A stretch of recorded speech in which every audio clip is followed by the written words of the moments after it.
नमस्कार. वंदनीय दादांना आपण सगळ्यांनी प्रत्यक्ष रूपात बघितलं नसलं तरी दादांचं अस्तित्व आपल्याला आपल्या आयुष्यात जाणवत असतं. प्रत्यक्षपणे आपल्याला हळूवार जो आनंद देत असतो, तो वारा आपल्याला दिसत नसला तरी त्या वाऱ्याची झुळूक आपल्याला जाणवते. तसंच दादांचं अस्तित्व आपल्या सगळ्यांच्या आयुष्यात आहे. आपण सर्वांनी आपल्या अनुभवातले दादा जाणले आहेत किंवा आपण पुस्तकांमधून जे वाचले आहेत तेवढेच दादा आपल्या सर्वांना माहिती आहेत. पण कार्याच्या सुरुवातीपासून दादांसोबत जे सेवक होते त्यांनी जेवढं जवळून दादांना बघितलं आहे, त्यांना जो दादांचा सहवास लाभला आहे तो सगळ्यांनाच लाभला असं नाही आणि सगळ्यांना अनुभव पण सारखेच आले असंही नाही. दादांचे विविध पैलू आपल्याला या सर्वांशी आपण जेव्हा प्रत्यक्षात भेटू तेव्हा कळतात. पण सगळ्यांनाच जे ज्येष्ठ सेवक केंद्रप्रमुख आहेत त्यांना भेटणं शक्य नाही. तेव्हा ज्या गोष्टी आपण पुस्तकात नाही वाचल्या, पण ज्या गोष्टी या सगळ्यांच्या हृदयात कायमच्या कोरल्या गेलेल्या आहेत, असे अमृतानुभव, आपल्याला माहीत नसलेले दादा, दादांच्या आठवणी या सर्व भक्त भाविकांपर्यंत पोहोचाव्यात या दृष्टीनं गुरुसंवाद ही मालिका आम्ही आपणासमोर प्रस्तुत करीत आहोत. या मालिकेमधून आपण न ऐकलेले, आपल्याला माहीत नसणारे वंदनीय दादांसोबतचे या सर्वांचे सुखद क्षण, अशा सर्व ज्येष्ठ गुरुबंधू भगिनी आणि केंद्र प्रमुखांकडून घेतलेल्या या मुलाखती आपण सर्वांना मार्गदर्शक आणि येणाऱ्या तरुण पिढीला प्रेरणा देऊन, प्रोत्साहित करून कार्य पुढे नेण्याला निश्चितच मार्गदर्शक ठरतील. या सर्व मुलाखती या चॅनलवर आपणास बघायला मिळणार आहेत. तेव्हा या अमृतानुभवांचा आपण सर्वांनी लाभ घ्यावा ही आपण सर्वांना विनंती. शुभम भवतु. गुरुसंवाद मालिकेअंतर्गत आजची मुलाखत आहे विजयपूर केंद्राचे केंद्रप्रमुख आदरणीय श्री शशिकांत आठले काका यांची. ही मुलाखत सप्टेंबर 2025 मध्ये विजयपूर येथे संपन्न झालेल्या अविस्मरणीय साधना संमेलनानंतर संकलित करण्यात आली आहे. यात आदरणीय आठले काकांनी सेवकांना अतिशय मोलाचे मार्गदर्शन केले आहे. त्या सेमिनार बद्दल काढलेले गौरवोद्गार याबद्दल पण आपण वाचणार आहोत. पण ह्या सेमिनारसाठी धावपळ करण्यासाठी विजापुरातील सर्व सेवक सेविका यांनी बरेच परिश्रम घेतले आणि त्या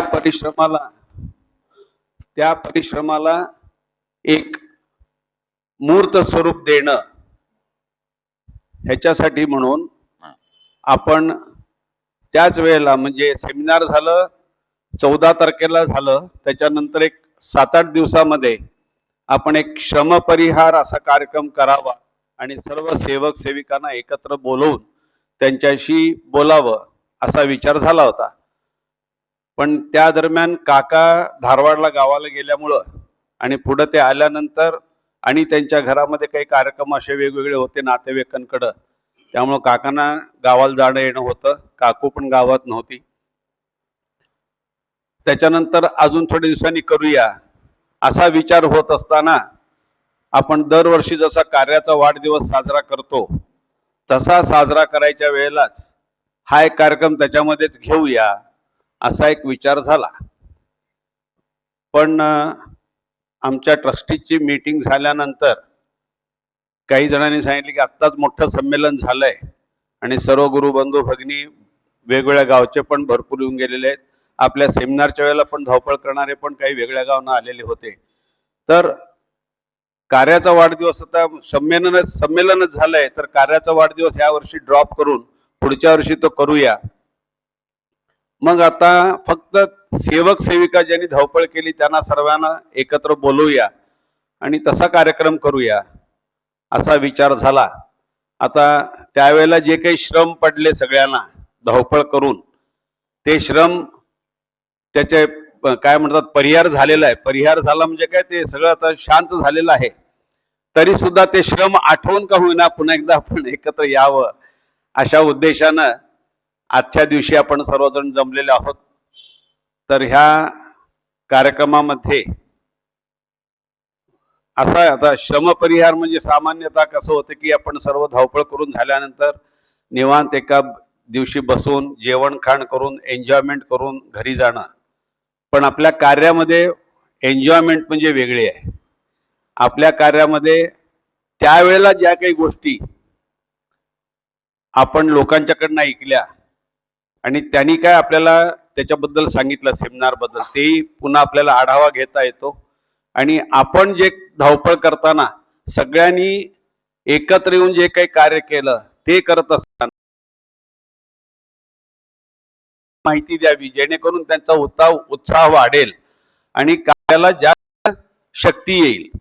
अशा दृष्टिकोनातनं हा सेमिनार, हा जे कार्यक्रम ठेवलाय, इथं सकाळी 8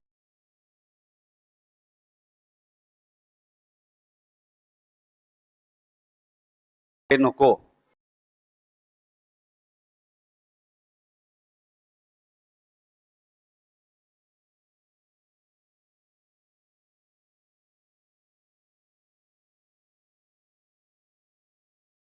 मध्ये कोणा लोकांनी काकांना फोन केला, काय काय सांगितलं, त्या गोष्टीचा पण उहापोह होईल. आणि मग 12:30 वाजता जेवणाची व्यवस्था करण्यात आलेली आहे. जेवण करून सगळ्यांनी आपापल्या घरी प्रस्थान करायचं आहे. आता मुख्य कार्यक्रमाला सुरुवात करताना आपण ह्या कार्यामध्ये आलो काहीतरी एक अडचण घेऊन, पण अडचण घेऊन आल्यानंतर आपल्याला काही दिवसानंतर बरं वाटायला लागलं, आपली अडचण दूर व्हायला लागली आणि मग आपण इथं रोज यायला लागलो. मग त्यानंतर जीवनामध्ये दुःख असणारच आहेत, अडचणी आहेतच, पण इथं रोज येत असल्यामुळं, प्रार्थना आणि साधना करण्यामुळं त्या अडचणी अशा महत्वाच्या वाटत नव्हत्या. पण काहीतरी अडचण आली की तेवढंच यायचं, नंतर सोडायचं, असंही काही ठिकाणी आपण पाहतो. पण ह्या सगळ्या गोष्टी असल्या तरी सुद्धा दादांनी आपल्यासाठी केवढं मोठं कार्य करून ठेवलेलं आहे आणि दादा म्हणजे नक्की कोण, ह्या सगळ्या गोष्टींची माहिती आता आपण घेणार आहोत. हे नंतर वाचूया, पहिला इथनं सुरुवात करा. सर्व तुम्हीच वाचा. सेवक सेविका आणि गुरु बंधू भगिनींचा मी आभारी आहे. सेमिनार छान झाले त्याबद्दल ते मेसेजेस आता विश्वास वाचून दाखवेल. असेच सर्वजण एकत्र राहून एक गुरूंचे कुटुंब म्हणून श्री गुरूंचे कार्य करीत राहा. आपण जगात जातोय पण आपण एकमेकाला ओळखत नव्हतो, पण कशा गाठी पडल्या आणि काय ऋणानुबंध असतात आणि सर्व ते एकत्र येऊन एवढं कार्य झालं. सेमिनार चांगलं झालं, सर्वांचे फोन आले, इथले अतिशय झालं आणि आम्ही त्या सेमिनारच्या ह्याच्यामध्येच आहे अजून 8-10 दिवस 15 दिवस. असे गुरु पूर्व पिढ्यांनी भेटले आहेत, तेव्हा सर्वजण एकत्र राहून कार्य पुढे न्यायचे आहे. म्हणून मी मुकुंद, गोविंद, प्रसाद, महेश, प्रवीण आणि सागर तिकोटी यांना सर्वांना विनंती करतो, सर्व विसरून एकत्र या. आपण माझ्या घरी केंद्र असताना माझ्या किंवा आठलेंच्या घरी येत नसून मेसेज प्रिंट करून दिला की तसेच आता विश्वासच्या किंवा निचुरेंच्या घरी येत नसून परमपूज्य साईनाथ महाराज आणि वंदनीय दादांच्या कार्यकेंद्रावर येत आहोत, याची जाणीव ठेवा. ही वास्तू सर्वांची आहे. मतभेद असल्यास चर्चा करून सोडवावेत किंवा गुरुकुटुंब कलश याचा वापर करून त्यामध्ये आपले विचार मांडावेत. त्यावर चर्चा होऊन योग्य तो निष्कर्ष निघाल्यावर त्याप्रमाणे सर्वांनी कार्य करावे ही विनंती.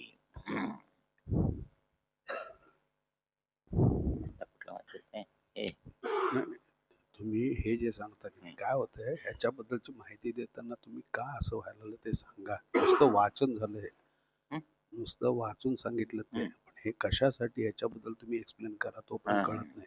आता हे काय किंवा एकमेकांनी इथं काही चर्चा झाली, मी कोणाचे दोष दाखवले, पण ते बाहेर गेल्यानंतर ते डोक्यात ठेवायचं नाहीये. कार्य चांगलं होण्याच्या दृष्टीने आपण ते सगळं केलेलं असतं. त्या गोष्टी लक्षात ठेवून गुरुकुटुंब म्हणजे असंच राहिलं पाहिजे. आम्ही सुद्धा पुण्याला केंद्रावर जायचं तर आम्हाला कोणते दादांचा मुलगा काहीतरी बोलायचा, कोणी काय म्हणायचे, ते आम्ही डोक्यात ठेवून केंद्रावर जायचं नाही असं केलं नाही, हे लक्षात घ्या. आपले विचार आपल्यासाठी, आपण चांगलं दुसऱ्यांच्याशी बरोबर वागायचं ते आपल्यासाठी आहे. तो कसं का वागेना? म्हणजे तुमच्यात काहीतरी गुरुमार्गी झालंय हा वेगळेपणा दिसला पाहिजे ना. आजपर्यंत तुम्ही इतके सगळे केंद्रावर येतात आहे, कुणावर तरी ओरडलेले बघितलेत का रे? आम्ही तू तर नेहमी येतोस, कुणावर रागाने डोळे वटारले किंवा ओरडले बघितलं ऐकलेत का? मी मोठेपणा सांगत नाहीये. सगळ्यांना जोडून घेतलं तरच हे कार्य. आज इतके लोक का जमले? तुम्हाला प्रेम लावलं, तुम्हाला एक योग्य मार्ग दाखवला दादा.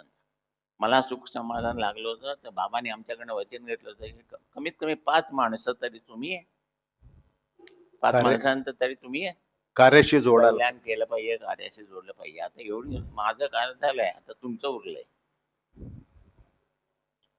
तर ते मीच वाचतो, तुम्ही सांगा. तोपर्यंत ते लक्षात येत नाही. झाले की आता नाही असू दे. काय होतं ते त्या दृष्टीने तुमच्या डोक्यात विचार बरोबर येतात.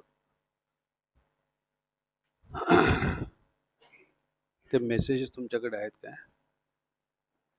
मी नाही फोन नाही आणला. नाही, मोबाईल मध्ये प्रिंट काढायला सांगितलं की आनंद होते. कुठे आहेत? मोबाईल मग ते आनंद मी गेला आणायला, बघायला गेला तो. गेला. वरती आहेत का मेसेज बघायला गेलाय तो. हो ठीक आहे. आता हे आपण एवढं सांगितलं की चालत नाही. तसं नाही, ते त्याचं महत्व त्या लोकांना काय वाटलं ते सांगणं महत्वाचं. हे तुम्हाला आता 12:30 पर्यंत वेळ आहे. हम्म. मग ते मॅनेज करायला पाहिजे. मग घरी जाऊन तसं नको, ते राहू दे. माझा मोबाईल घेऊन यायला सांगा. हा, की आपण कोणत्या जन्मामध्ये काय पुण्य केलं ते माहित नाही, पण त्या पुण्याईमुळे आपल्याला आज हा गुरुमार्ग मिळाला. तर हा जो गुरुमार्ग मिळाला ह्याचा लाभ आपण किती करून घेतला पाहिजे. आजपर्यंत आपण लाभ म्हणजे 2च गोष्टी विचारात घेतो, पैसा आणि आराम. पण ह्या क्षणिक गोष्टी आहेत. पण कायमस्वरूपी जो लाभ व्हायला पाहिजे तो लाभ कसा करून घ्यायला पाहिजे ह्याच्याबद्दल आपण इथं ज्ञान करून घेतलं पाहिजे. आता त्याच्यासाठी काकांनी सांगितले की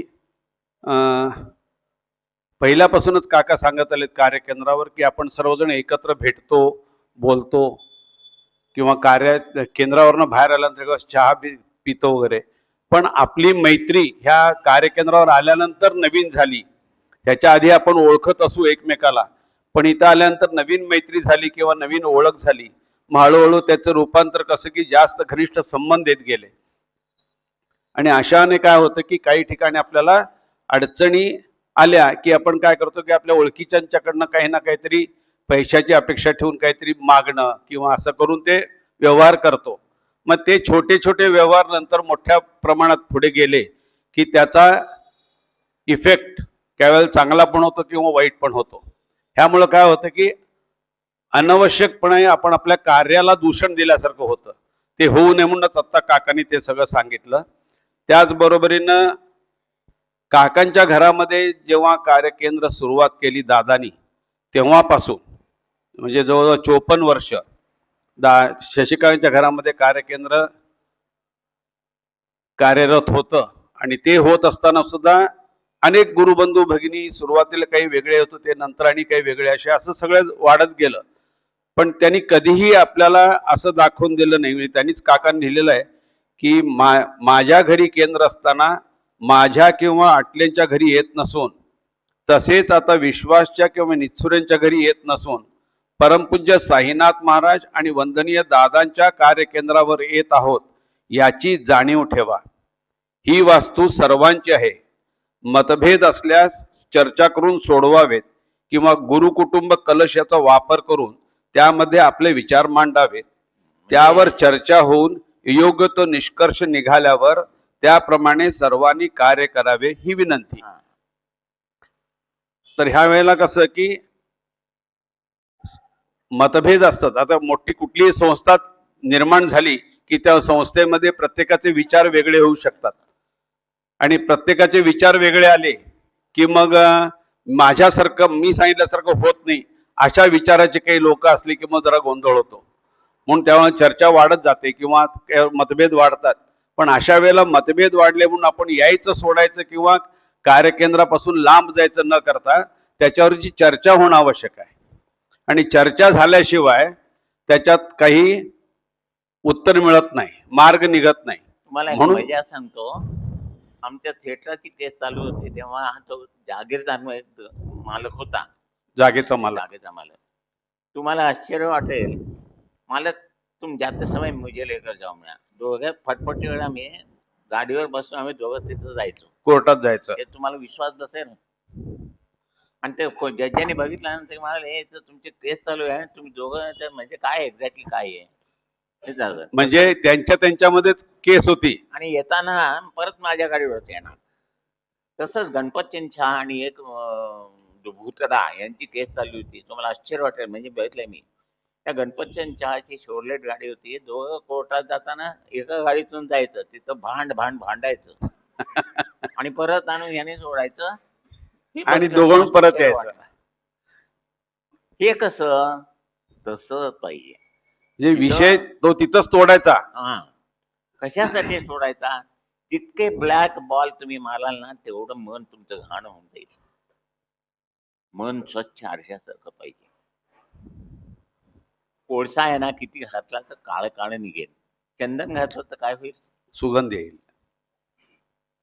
गुन्हा करणाऱ्यापेक्षा गुन्ह्याला माफ करणारा जास्ती मोठा आहे. एक व्हिडिओ पाठवलाय त्यांनी, हत्तीचं आणि वाघाचं भयंकर वाकडं आहे. पण एकदा पुरामध्ये तो हत्ती सापडण्याचा वाघ असा वाहत येतो, तर तो हत्ती फोडत जातो, सोंडेने त्याला ओढतो. जवळ ओढल्यानंतर आपला पाय असा दिला, त्या वाघ वरती चढून बसतो आणि त्याला कडेला घेऊन जातो. म्हणजे दोघांचं वैर आहे, परंतु प्रसंगानुसार कसे वागले ते सहाय्य केलं एकमेकाला.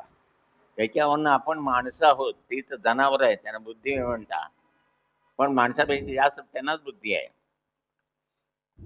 हे जे चांगले गुण किंवा चांगलं एक वागणं किंवा काहीतरी वेगळं लोकांच्या पेक्षा वेगळं, हे शिकण्यासाठी केंद्रावर यायचं आहे. हा मनुष्य कोणीतरी वेगळा दिसतोय बा, असं लोकांना जाणवलं पाहिजे, असं दादा म्हणायचे.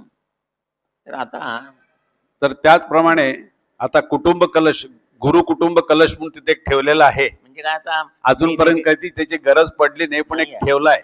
विषय असू दे म्हणजे आपल्या काय समोर. बोलताना हे बरोबर नाही, मी असं म्हटलं की लगेच माझ्यावर राग येतो. त्यापेक्षा मी नो हे लिहून चिठ्ठी टाकली तर कुणी एन लिहिलंय नको, कुणी एस लिहिलंय कळत नाही, कळत की नाही. म्हणजे हे फार बरं म्हणून ते ठेवलेलं आहे.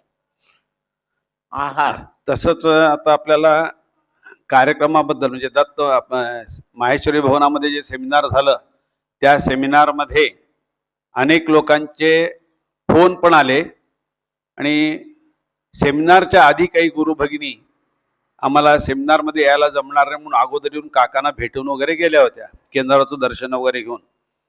आणि नंतर आपण सेमिनार झाल्यानंतर त्याच्या यूट्यूबवरती लिंक्स आणि रेकॉर्डिंग सगळं पाठवल्यावरती त्या सगळ्या सेमिनारची सगळी 5 दिवसाचा जो काही कार्यक्रम होता तो सगळा व्यवस्थित त्या गुरुभगिनीने ऐकला. आणि ऐकून झाल्यानंतर त्यांनी पहिल्यांदा मला फोन केला आणि म्हणाले की आम्हाला विजापूरला पुन्हा यायचंय. 3 जणी आल्या होत्या, ओगलेंच्या बहिणी मुली. एक ओगलेंची बहीण मुलगी होती, तर एक बापू ओगलेंची एक धाकटी मुलगी होती, सुनंदा तामणकर म्हणून, आणि बाकी त्यांच्या 2 मैत्रिणी, अशा त्या 3 जणी आल्या. म्हणाले आम्हाला शशी काकांना भेटायचं आणि सेमिनार बद्दल बोलायचं आहे.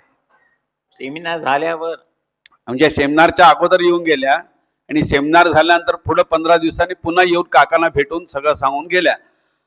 तसंच अनेक लोकांनी मेसेजेस पाठवले. त्या मेसेज पैकी एक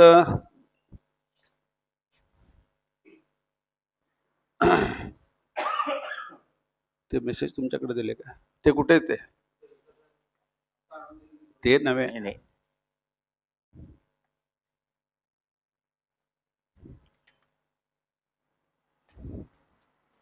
मोबाईल मध्ये आहेत बघ तुझ्या, प्रिंटआउट काढायला दिले ते मेसेजच नाही, ते हे आहेत ते. बर.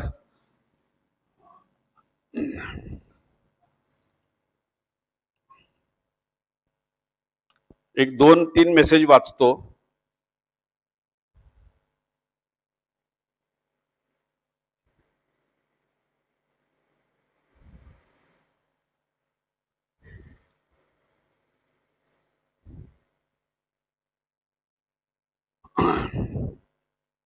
आदरणीय श्री शशी काकांना सप्रेम नमस्कार. नुकतेच विजयपूर संमेलन संपन्न झाले. संमेलनातील बोधामृत ग्रहण करून आम्ही आनंदाने परतलो. अनेक गुरुबंधूंनी संमेलनातील आठवणींना उजाळा दिला.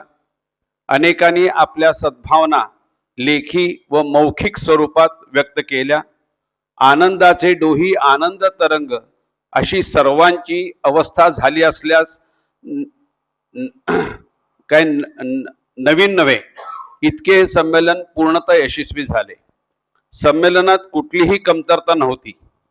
विजयपूरच्या सेवकांनी जबाबदारीने परिश्रमपूर्वक हे सेवा कार्य संघटितपणे पार पाडले.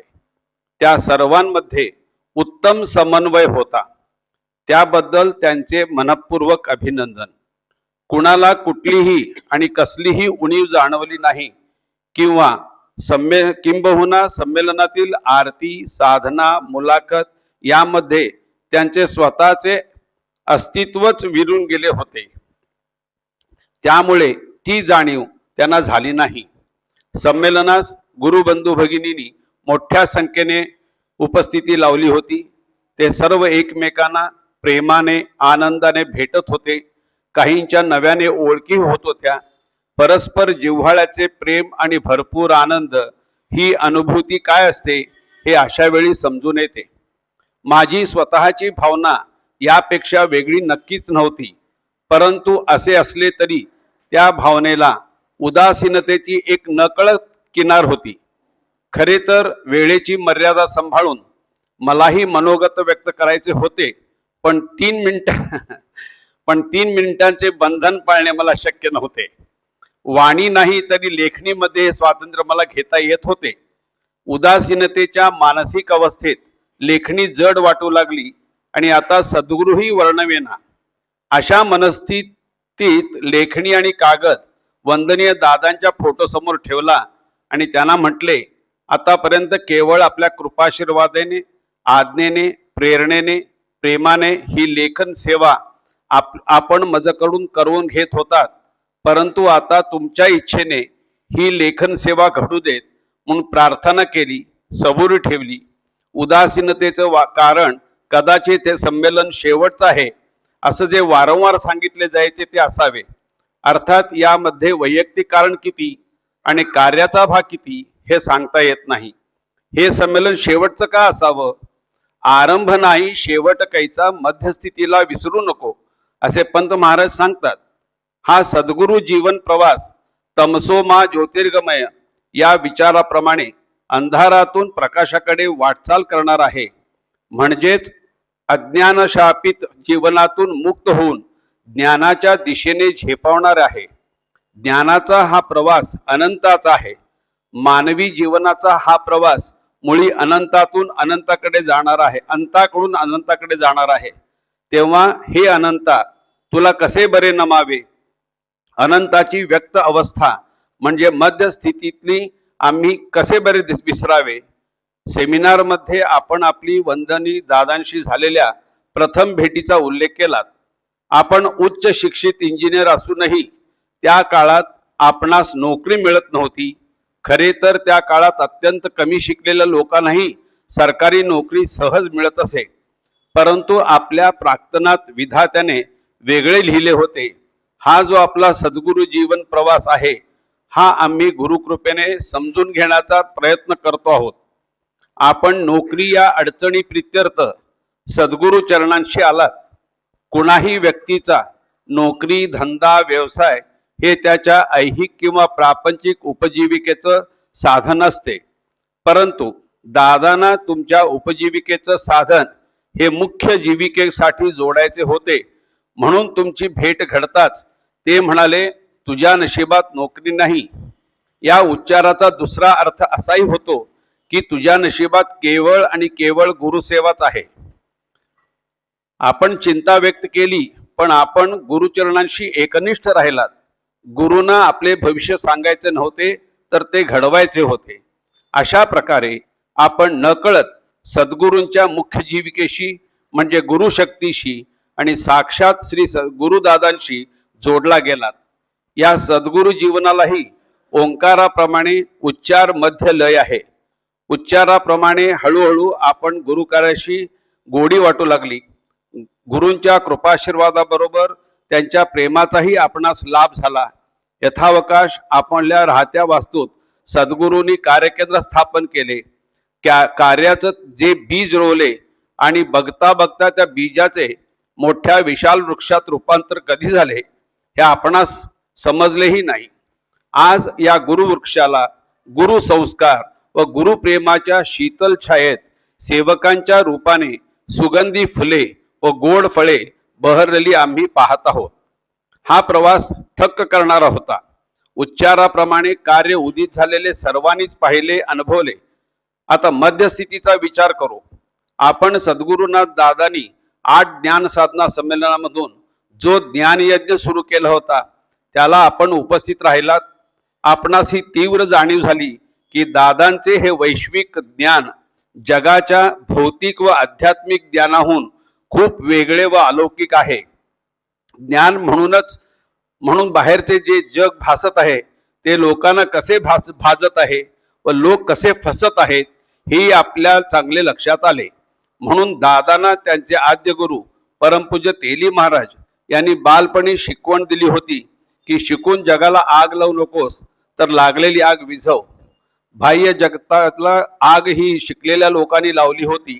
याची दाहकता, विदारकता आपण जगात व देशात वेगवेगळ्या घटना प्रसंगातून पाहत व अनुभवित आहोत. म्हणून दादा सांगायचे, विश्वविद्यालयात विश्व हा विषय सोडून बाकी सर्व विषय शिकवतात.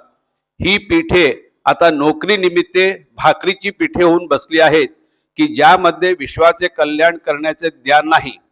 वंदनीय दादांच्या गुरुवाणीतून स्त्रवणारी या ज्ञानगंगेची विशालता लक्षात येताच आपण कर्तव्य भावनेने ते ज्ञान टेप रेकॉर्ड केलेत व जसेच्या तसे लिहूनही काढले. या कामी आपण सौ शोभाताईंना सोबत घेऊन केलेले प्रयत्नांना विभूतींनी कौतुक केले. त्यानंतर विभूतींच्याच आज्ञेप्रमाणे आपण या 8 साधना संमेलनातील ज्ञान गुरुकृपेने शिरोडा येथे मुलाखतीतून लोकांसमोर मांडले. हे ज्ञान आपल्या मुखातून आनंदमय तत्वातून व्यक्त झाल्याने त्यातील शब्द ब्रह्मांचे दिव्य संस्कार भक्तांवर होऊन त्यांच्यातील मानव जागृत झाला आणि त्यांना मानवी जीवनाचे व साधनेचे महत्व लक्षात येताच त्यांच्यातील मानव घडत गेला. ही गुरूंची किमया होय. वंदनीय दादा त्यावेळी म्हणाले होते, परमपूज्य बाबांना काय सांगायचे आहे ते मी या सेमिनार मधून तुम्हाला सांगत आहे, परंतु मला काय सांगायचे आहे ते राहून गेले आहे. ते राहून गेलेले तत्वज्ञान वंदनीय दादांनी आपल्या वाणीतून जगाला दिले. मध्यंतरीच्या काळातही आपण छोटी मोठी संमेलने घेऊन हे ज्ञानदानाचे पवित्र कार्य करीतच होता. परंतु नंतरच्या कोरोना महामारीच्या काळात जगाला एक भयानक संकटाला सामोरे जावे लागले. अपरिमित मनुष्य व वित्त हानी जगाने अनुभवली. सक्तीच्या लॉकडाऊनच्या काळात या महामारीने जगाचे सर्व व्यवहार ठप्प केले होते. इतकेच काय, पण मंदिर, मस्जिद, चर्च, गुरुद्वारा सर्व काही बंद होते. पूजा पाठ, प्रार्थना हे नित्यविधी बंद झाले आणि भक्तांसोबत देवालाही बंदिवास भोगावा लागला. लोक अत्यंत भयभीत व हवालदिल झाले होते. या संक्रमण काळात फक्त वंदनीय दादांनी स्थापन केलेल्या श्री शक्तीपीठातील गुरुशक्तीच फक्त जागृत व कार्यान्वित होती, कारण ती शक्ती निर्गुण निराकार होती. शशिकाका, आपण निर्भयपणे श्री गुरूंच्या या गुरुशक्तीशी एकनिष्ठ राहून गुरुसेवेचा हा वसा या काळातही अखंडपणे जोपासला. या कार्याला विजयपूरच्या सेवकगणांनी उत्तम साथ दिली, कारण आपला व या सर्व सेवकांचा असा दृढ विश्वास होता की आपले सुप्रीम बॉस म्हणजेच वंदनीय दादा हे आपणा सर्वांसोबत व पाठीशी आहेत. आपण या काळातही ऑनलाईन साधना संमेलने घेऊन आरती साधना मुलाखतीचा आनंद भक्तांना देत होतात. यूट्यूब वरील या ऑनलाईन ओंकार साधना, आरती साधना तसेच गुरुप्रसाद व आत्मनिवेदन यांचे वाचन व त्यावरील मुलाखतीचा लाभ देश विदेशातील असंख्य गुरुभक्तांना झाला. यामुळे भक्त भयमुक्त होऊन हताश झालेल्या त्यांच्या जीवनाला उभारी आली व नवसंजीवनी मिळाली. त्यांचा अमूल्य वेळ अशा प्रकारे सत्कारणी लागला. स्थानिक तसेच देश विदेशातील भक्तांचे ऑनलाईन कामकाजही होत होते. वंदनीय दादांच्या कृपेने गुरुवाणीतून केवळ उदी, दान व गुरुप्रसाद, आत्मनिवेदन, वाचन यातून भक्तांची निराकरणे यशस्वीरित्या पार पडली. अनेक भक्तांचे कोरोनासारखे आजार बरे झाले. तेव्हा तर कोरोना लस सुद्धा आलेली नव्हती. अनेकांनी अत्यंत सद्गतीत होऊन कृतज्ञतेच्या भावनेने आपले लेखी स्वानुभव, अभिप्राय पाठविलेले आपल्या संग्रही आहेत. सद्गुरु कृपेने हे मोठे सेवा कार्य आपण सर्वांच्या सहाय्याने पार पडले. काका, आपण या काळात निर्भयपणे गुरुनिष्ठा ठेवून मिळालेल्या संधीचे गुरुकृपेने सोने केलेत. या आपल्या कार्याला आम्ही गुरुभक्त मनपूर्वक व कृतज्ञतापूर्वक प्रेमाने नमन करतो. गुरु शक्तिपीठाच्या स्थापनेच्या वेळी आपली प्रेमभावना व्यक्त करताना सूफी विभूतीने म्हटले होते, कई सैकड़ों सालों के बाद गुरु शक्ति का यह चिराग हमारे बच्चे ने, म्हणजे वंदनीय दादा ने जलाया है, उसे दुनिया की कौन सी भी ताकत बुझा नहीं सकती. अगर कोई उसे बुझाने की कोशिश करे तो वह खुद बुझ जाएगा. तसेच कोरोना बुझ गया, चिराग जलता रहा, निरंतर जलता रहेगा. त्यानंतर 1995 साली झालेल्या तपपूर्ती सोहळ्यातही आपला सहभाग होता. त्यावेळी 9 दिवसात नवनाथांचे अनुष्ठान झाले होते. हे कार्य अखिल विश्वात कार्यान्वित होण्यासाठी प्रकृती तत्वाची धारणा श्री शक्तिपीठात होणार होती. याचे मार्गदर्शन भक्तांना दादांनी पूर्वीच केलेले होते. या 9 दिवसात वंदनीय दीपक दादांच्या या कार्यासंबंधी ज्या मुलाखती झाल्या त्याची निवेदने दीपक दादांनी लिहून काढली. या निवेदनाचे समग्र ज्ञान आपण श्री विश्वासरावांसोबत घेऊन भक्तांना दिले. ते अनेक अर्थाने अलौकिक व अद्वितीय होते. ही आपल्या कार्याची लय अवस्था होती. या साधनेला संगीत आरती साधनेची जोड मिळाली. हा नवीन प्रयोग भक्तांना खूप भावला. अमरावतीचा तरुण सेवक उज्ज्वल वसमतकर यांनी आरती साधनेला तबल्याची जी साथ दिली तिला तोड नाही. त्याची संगीत कला पाहून सर्व भक्त भारावून गेले. पेटी, झांज व तबल्याच्या सहाय्याने आरतीला एक वेगळीच रंगत आली. शब्द ब्रह्म आणि नाद ब्रह्माचा हा अनोखा संगम भक्तांना अनुभवता आला. अशा रीतीने प्रत्येक दिवस भक्तांना नवीन ऊर्जा व आनंद देत होता. ही ऊर्जा व आनंद भक्तांनी काढलेल्या प्रभात फेरीच्या वेळीही दिसून आली आणि हाच आनंद आणि प्रेम गुरुबंधू भगिनींच्या मनोगतातून उत्स्फूर्तपणे व्यक्त होत होता. दरम्यान ज्येष्ठ गुरुबंधू व कराड केंद्र प्रमुख श्री डोमटे काका, जळगाव केंद्र प्रमुख श्री आबासाहेब साळुंखे, तसेच विजयपूर कार्यकेंद्राचे ज्येष्ठ सेवक श्री अप्पी काकांचा आणि ज्यांनी या 5 दिवसात चहा, नाश्ता, भोजन याची उत्तम व्यवस्था केली त्या सेवकांचाही शाल, श्रीफळ, पुष्पगच्छ देऊन सत्कार केला व सद्गुरूंचा कृपाशीर्वाद दिला. या ठिकाणी माहेश्वरी भवनाचे विश्वस्त मंडळ यांचाही विशेष उल्लेख करावा लागेल. तो यासाठी की त्यांनी यापूर्वी आर्थिक धनरूपाने दिलेल्या गुरुकृपाशीर्वादाचा ठेवा त्यांनी स्मरणपूर्वक जतन केला होता. अधिकची आशीर्वादाची रक्कम स्वीकारण्यास विश्वस्तांनी नम्रपणे नकार दिला.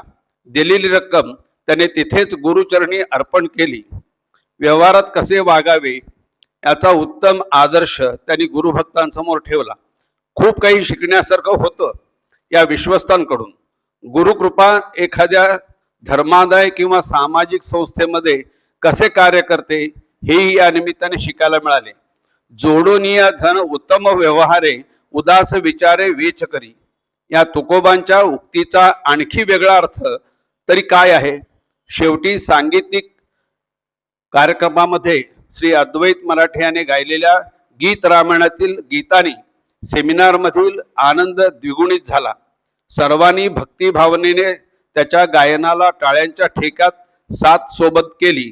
विशेषतः त्यांनी गायलेल्या आपकी नजरों ने समझा व हंगामा क्यों है बरपा या दादांच्या आवडत्या गीताला श्रोत्यांनी भरभरून दाद दिली.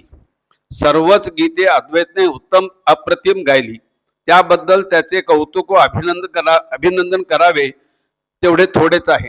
शास्त्रीय संगीताची उत्तम जाण असणाऱ्या व त्याप्रमाणे संगीत साधना करणाऱ्या या तरुण कलाकाराला उदंड भवितव्य आहे. वंदनीय दादांच्या कृपाशीर्वादाने हा कलाकार देश विदेशात आपल्या देशाचे नाव उज्ज्वल करील याची खात्री वाटते.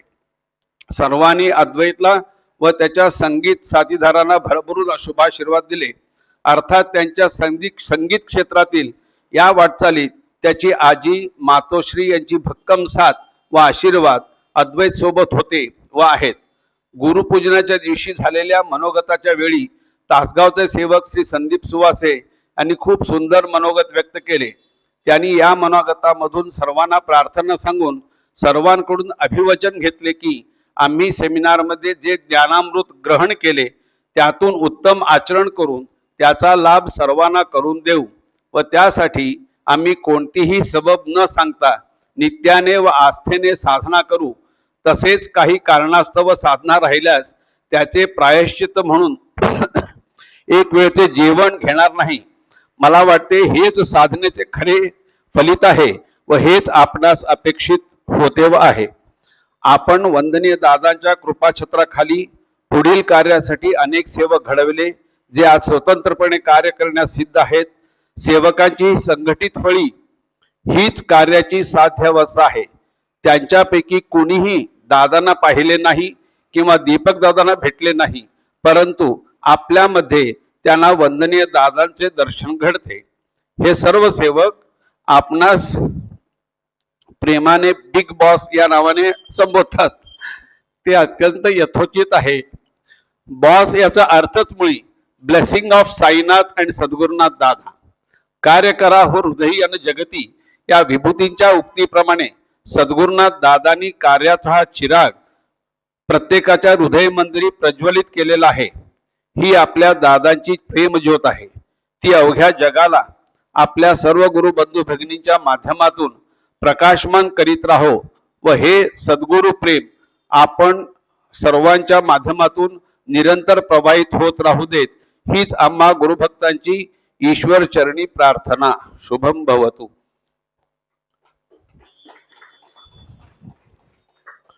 हे कराडचे ह्यांनी कोणी शरद पवार यांनी पाठवून दिलं.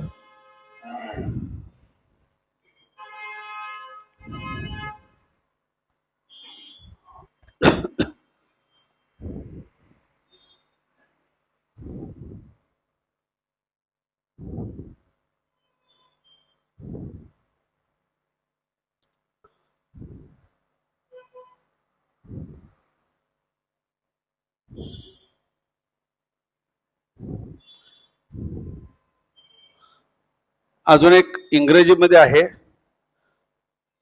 Thanks giving note.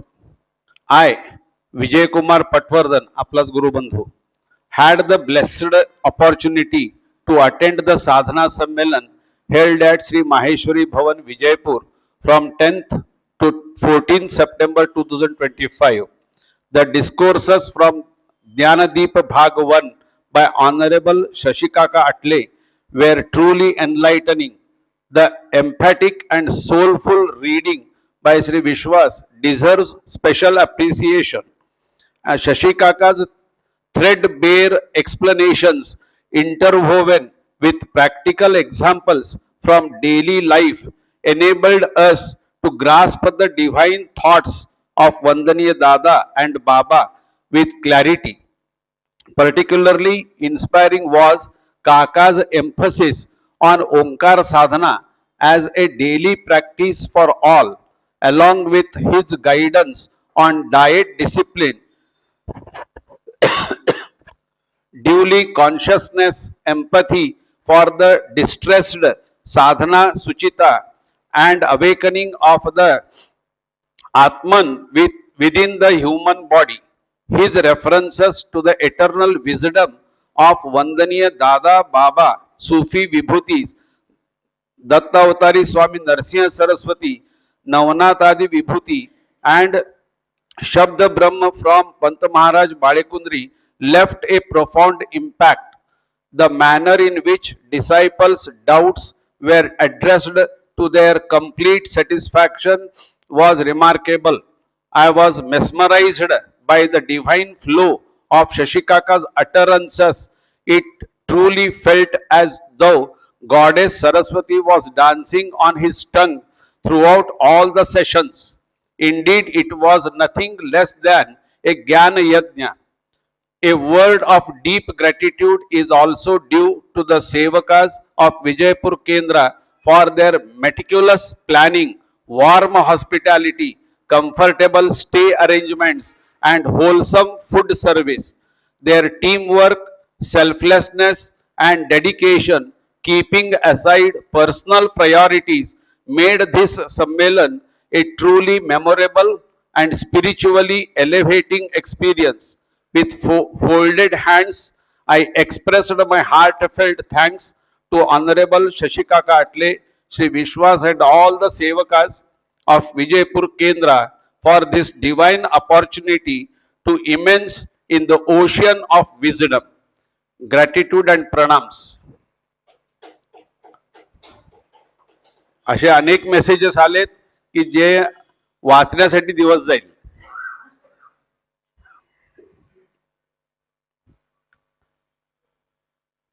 पण सगळ्यांच्या मेसेजेस मधून एक येत होतं की सेमिनार मध्ये सर्व सेवकांनी एकजुटीने कार्य करताना कोणाला काही कमी आहे का जास्त त्याचा न विचार करता आणि कोणाचं काम कुठलं नेमून दिलंय तिथं जरी कोणी कमी जास्त असलं तरी बाकीच्यांनी जाऊन ते काम करणं हे सर्वात मोठं कार्य मला इथं बघायला मिळालं. आणि एकांचा मेसेज आला मला ते बाहेर त्यांचं कुठल्या तरी औषध संपलं होतं म्हणून ते बाहेर आले चौकशीला. तर त्यांनी ते गोळीचं सॅम्पल घेतलं. कोणी तूच काय छोट्या गेला आणि गोळ्या आणून दिल्या त्यांना. ते म्हणाले काय म्हणजे असे बघितलंच नाही. मी जाऊन स्वतः घेऊन येणार होतो पण त्याला सांगितल्याबरोबर त्याने लगेच गाडी घेऊन जाऊन त्या गोळ्या आणून दिल्या. हे जे कार्य तुम्ही केलं आहे त्याच्यामुळे तुमच्यामुळे मला फुकटचा मोठेपणा मिळतो. म्हणजे काम करणारे तुम्ही आणि श्रेय घेणारे आम्ही, असं झालंय. म्हणून मला खूप आनंद वाटतोय.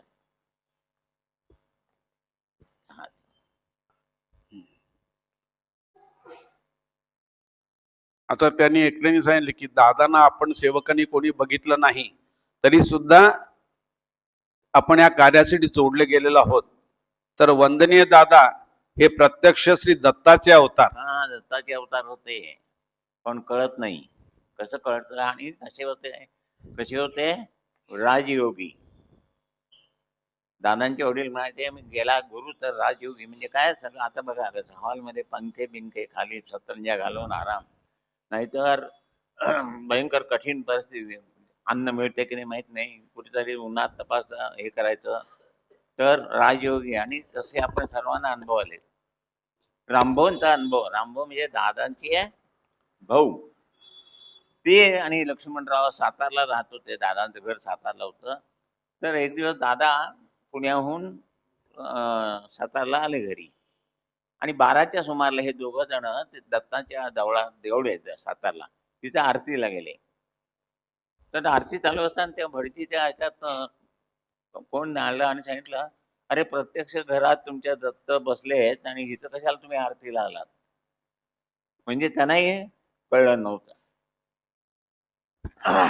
आणि गिरणारचा एक अनुभव आहे. ह्याला पणजीला आधी एक आता ह्याच्यामध्ये केंद्र होतं मुसलमानाच्या बिल्डिंग मध्ये आणि त्याच्या बाजूला एक हे भरायचे दादांचे भक्त. पण दादांना ओळखलं नव्हतं. ते दर खेपेला गिरणारला जायचे. केव्हा ती पौर्णिमा, होळी पौर्णिमेला. त्याला कोणी ते सांगितलं की दर खेपेला होळी पौर्णिमेला गिरणारला दत्तगुरू येतात, तर तुम्हाला ते दर्शन घ्यायचं असेल तर तिकडे जावा. अशी 11 वर्ष गेले ते. म्हटलं काय असं काय लाडू पळायचं काय, कुठल्या रूपात येतात ते ओळखलं पाहिजे की. मग शेवटी 12व्या वर्षी ते असे कंटाळून खालती आले आणि तिथल्या लोकांना असे पैसे देत होते. आता दाढीवाला बसला होता असा. त्यांनी सांगितलं तू 11 वर्ष आता हे केलंस ना, आता तुला पुढच्या वर्षी तुला दत्तगुरू भेटणार. बर म्हणाले ते. आणि काय सांगितलं ते म्हणाले, ह्याने विचारलं दत्तगुरु मला भेटणार, मग त्याची खूण काय? तर त्याने असं आतनं फै फै फैचं सिक्रेट दाखवलं. हे हे ज्याच्याजवळ बघशील ना ते दत्ताचे अवतार आहे. मग गेले हे झाले. पुढची पौर्णिमा आली तेव्हा दादा हसन बिल्डिंग, हसन बिल्डिंग मध्ये building. बाजूला आणि ह्याचं घर बाजूला, असं तिथली आरती वगैरे झाली, सगळं झालं आणि यांच्या घरी यायला लागले तर ह्यांनी दरवाजा सजवला होता, काय काय कापड कर, म्हणजे दत्तगुरु येणार म्हटल्यानंतर सगळे फळं बिळं आणून ठेवून सगळं काढून दादा आरती संपली आणि यांच्याकडे चहा प्यायला यायचे आले. तर दादा काहीतरी बोलत होते, ह्यांचं लक्षच नाही. मग दादाने विचारलं, अरे काय चाललंय, मी काय बोलतोय? म्हणाले, नाही म्हणा, आज दत्त महाराज मेलने को आने वाले है. असं का म्हणाले दादा? आणि मग ते हळूहळू दादांनी पाकिट काढलं आणि असं दाखवलं आणि सिगरेट लावली. रोज रोज डोळ्यात पाणी रडाल येऊन मिठी मारली. म्हणजे इथंच असून मला कळायला 12 वर्ष लागली. पण आम्हाला आधीच कळलं कसं घरात संस्कार पाहिजेत. आमच्याकडे शंकराचार्य आले, त्यांना म्हणून पादपूजा करायची, कोणीच गुरु आले, कोणीच कीर्तनकार आले, त्यांना बोलायचं, त्यांचा सत्कार करायचा. नंतर श्रावणामध्ये ह्याचा दुधाचा अभिषेक आहे, काय म्हणतात बरं त्याला, काय म्हणतात, पवमान अभिषेक, तो असायचा. त्यामुळे असे संस्कार होते. गणपतीमध्ये ते हे म्हणतात की नाही, मंत्रपुष्प. मंत्रपुष्प, ते ब्राह्मण आलेले असायचे. हे सगळे संस्कार असल्यामुळे दादांच्यावर माझा विश्वास बसला आणि पहिल्यांदा जेव्हा सांगितलं त्यांनी, नशिबात नोकरी नाहीये, थिएटर चालू आहे, तिथे जाऊन बस म्हणून, आज ते शब्द जर ऐकले नसले तर आज हेच घडलंच नसतं. इतका विश्वास पाहिजे. हे बघा, मला सांगतो, आपण कमी पडतो, ते कमी कधीच पडत नाही. नित्य ओंकार साधना करणे व सायंकाळीच म्हणून नित्य ओंकार साधना करणे, जेवण काही कारण कारण सांगायचं. सांगता कामा नये. कारण का दादा नियम घातला नाही आहे, सकाळी केली पाहिजे, आंघोळ केली पाहिजे, नाही खाल्लं पाहिजे, अमुक केलं पाहिजे, काहीही नाही. दिवसभरात तुम्हाला जशी जमेल तशी साधना करा म्हणून सांगितलंय. नित्य ओंकार साधना करणे आणि सायंकाळी शक्यतो स्तोत्रे म्हणणे. आम्ही अजूनही म्हणतो. आम्ही 1948 मध्ये मुंज झाले तेव्हापासून म्हणतोय, ते अजूनही टिकून झालंय. मी, माझी बायको, आम्ही संध्याकाळी म्हणतो. संदीप आणि वैशाल्या वेळ असले ते आणि बाकीच्या सुट्टी मी सांगितलं, म्हणजे आता बहुतेक सगळ्यांच्या घरी इथं पण म्हणतात, सकाळी व संध्याकाळी प्रार्थना आणि असा रोज 1 तास स्वतःसाठी खर्च करायचा आहे. मग तुम्हाला काय प्राप्त झालं एवढं केल्यावर? तर तुम्हाला सांगतो, सौ शुभा परुळेकर मुंबईच्या आहेत. 26/9/25 रोजी दुपारी 3 वाजता फोन आला. मी झोपताना फोन जवळ घेऊन झोपतो दुपारी. कुणाला काय अडचण असते. आता देवाने तुम्हाला सगळं टीव्ही दिलंय, घर चांगलं दिलंय, पैसे दिले, तब्येत चांगली दिली आहे, अजून मी गाडी घेऊन जातो. एवढं दिल्यावर लोकांच्याकडे बघायला पाहिजे की नको? काय पाहिजे की नको? जोरात सांगा की हळूच ना सांगता? म्हणून फोन ठेवून झोपलो होतो. तर 2:30 वाजता फोन आला. त्या म्हणाल्या, नात इतकी किरकिर करते दादा, बाबा, दादा म्हणजे काका, तर काय करू? मग सांगितलं ते तिन्हीसांची भाकरी करा ती आणि वळण टाका म्हणून सांगितलं. लगेच दुसऱ्या दिवशी फोन आला. त्या दिवशी संध्याकाळीच त्या दिवशी संध्याकाळी. दुसरं ऑस्ट्रेलियाचं उदाहरण आहे. म्हणजे मला आश्चर्य वाटतं, काय मार्ग आहे आणि काय निराकरण आणि काय ती अवस्था महाकारण. 2:30 वाजले होते. त्या गावानं फोन आला. त्यांचं नाव परेश्वर. आता ऑस्ट्रेलियामध्ये मुलगा आहे काका, तो व्यायामाला जातो. हल्ली काय माहिती, हे तरुण यांचं ह्याचं कुळ उगीच जिमला बॉडी जायचं. बिल्डर, जिमला जायचं. न्यूट्रिशन. आमची बॉडी नाही आहे आणि काय आम्ही न्यूट्रिशन खाल्लं नाही आहे.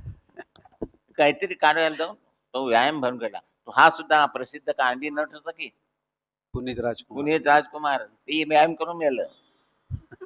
तर मग त्यांचा फोन आला आणि रडायलाच लागले होते आई वडील. म्हणाले, आमचा मुलगा तो व्यायामाला गेला, असं झालंय. म्हटलं, थांबा आधी नीट सांगा मला काय ते. बरं ठीक आहे म्हटलं. त्या दिवशी सोमवार होता आणि 26 तारीख ऑगस्ट मध्ये, म्हणजे सेमिनारच्या आधी, जसं काही बाबांना सेमिनारच्या आधी करून तो अमदावाद तुम्हाला सांगावा म्हणूनच घडलं असेल असं वाटलं मला. निराकरण सांगितलं. सोमवार आहे म्हटलं तरी 11 रुपये काढून ठेवा आणि संध्याकाळी 5च्या आत मारुतीच्या देवळात जाऊन प्रार्थना करा आणि आमच्या मुलाला बरं वाटेल म्हणे. तुम्हाला आश्चर्य वाटेल, दुसऱ्या दिवशी फोन आला सकाळी की ते ऑपरेशन व्यवस्थित झालंय आणि मुलगा आराम आहे. त्यांनी लगेच 1100 रुपये काहीतरी पाठवलेत. ते लगेच त्याच्यामध्ये. पाठवतात. नंतर पुन्हा त्यांच्या बायकोचं ऑपरेशन होतं, तेव्हा म्हटलं काळजी करू नका, काही नका, विडा ठेवून द्यावा. दुसऱ्या डॉक्टरचं तुम्ही कन्सल्टेशन घ्या. तुम्हालाही सर्वांना सांगतो, तुम्ही आधी गेला, तुम्हाला अमुक एक ऑपरेशन म्हणून सांगितलं तर ठीक आहे म्हणायचं आणि ते काही सांगायचं नाही. पुन्हा दुसऱ्या डॉक्टरकडे जायचं आणि त्यांचं आणि ह्यांचं जर मॅच झालं तर पुढं जायचं.